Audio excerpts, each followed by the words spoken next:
Китай готується до війни, але військова міць далека від ідеальної. Бізнес-стандарт, індійське видання, яке спеціалізується на економічних новинах, дає власне пояснення китайській проблематиці, як військовій, так і економічній.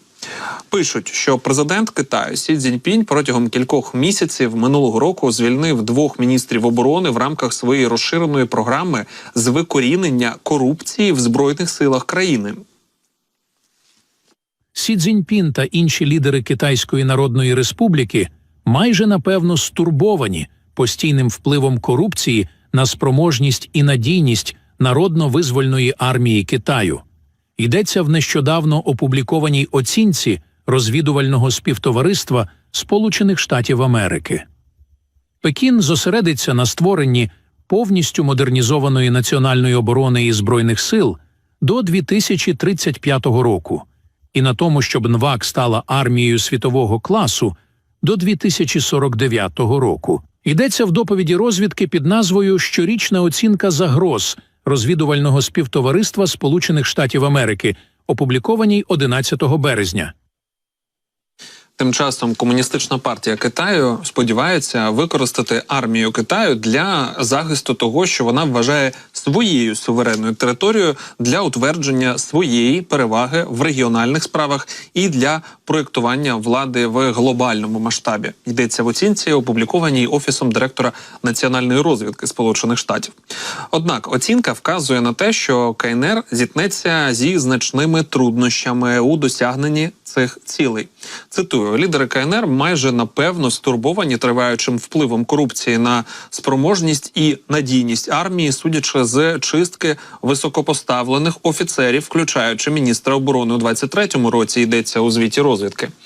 Після кількамісячного зникнення Лі Шанфу, який був раптово і без пояснення зміщений з посади міністра оборони Китаю в жовтні 23-му році, його замінив Дун Цзюнь, колишній командувач ВМС.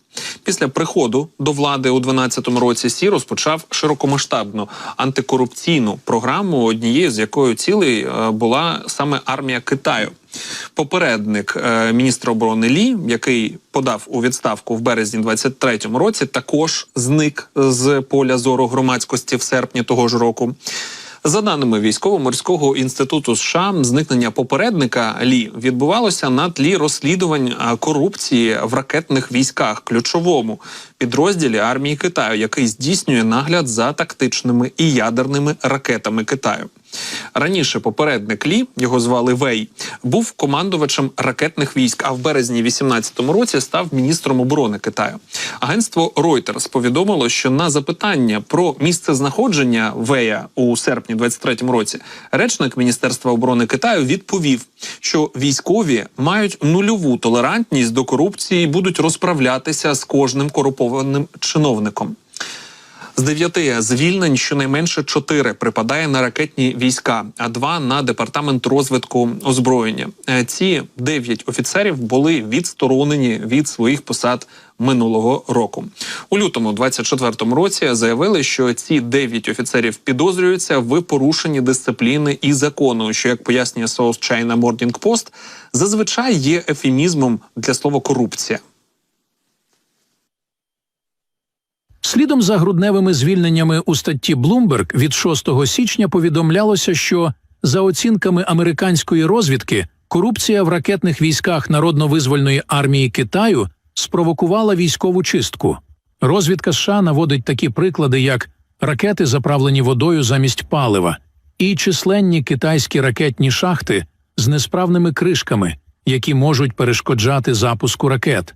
Джерела, на які посилається стаття, стверджують, що корупція в ракетних військах і оборонній промисловості Китаю є досить поширеною, що змушує американських чиновників вважати, що Сі, ймовірно, не проведе велику військову операцію в найближчі роки.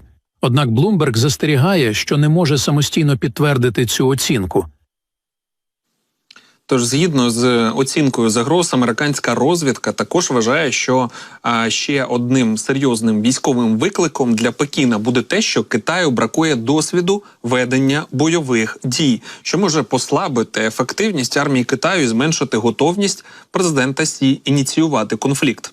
Китай тим часом не нехтує іншими можливостями, які можуть потенційно надати йому хоч якусь перевагу. Нагадаю, що 13 березня 2024 році Палата представників Конгресу США переважною більшістю голосів проголосувала за законопроект, який може заборонити TikTok. У законодавчому органі вважають, що сервіс становить загрозу національній безпеці. Уже незабаром стало відомо, що екс-міністр фінансів США Стівен Мнучин збирає групу інвесторів для придбання сервісу TikTok. Китай сигналізує, що не дозволить примусовий продаж сервісу для створення та перегляду коротких відео TikTok у Сполучених Штатах. Про це йдеться в матеріалі The Wall Street Journal. Видання зазначає, що позиція Пекіна залишає мало варіантів для власника сервісу компанії. Цитую: «Покупці починають шикуватися в чергу, щоб подати заявку на її діяльність у США. Уряд вважає за краще заборонити додаток у США, ніж продати», йдеться в матеріалі.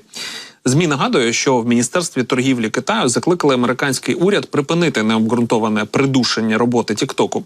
Водночас користувачі з Китаю заявляють, що Сполучені Штати намагаються вкрасти бізнес або помститися за те, що Фейсбук, Твіттер і деякі інші американські сервіси недоступні в Китаї. У самому ж TikTok стверджують, що законопроект Палати представників є неконституційним і наполягають, що сервіс не контролюється урядом Китаю. А отже, і занепокоєння ФБР і спецслужб Сполучених Штатів щодо отримання Китаєм особистих даних американців для використання алгоритму для застосування розповсюдження дезінформації та втручання у вибори США не мають підстави.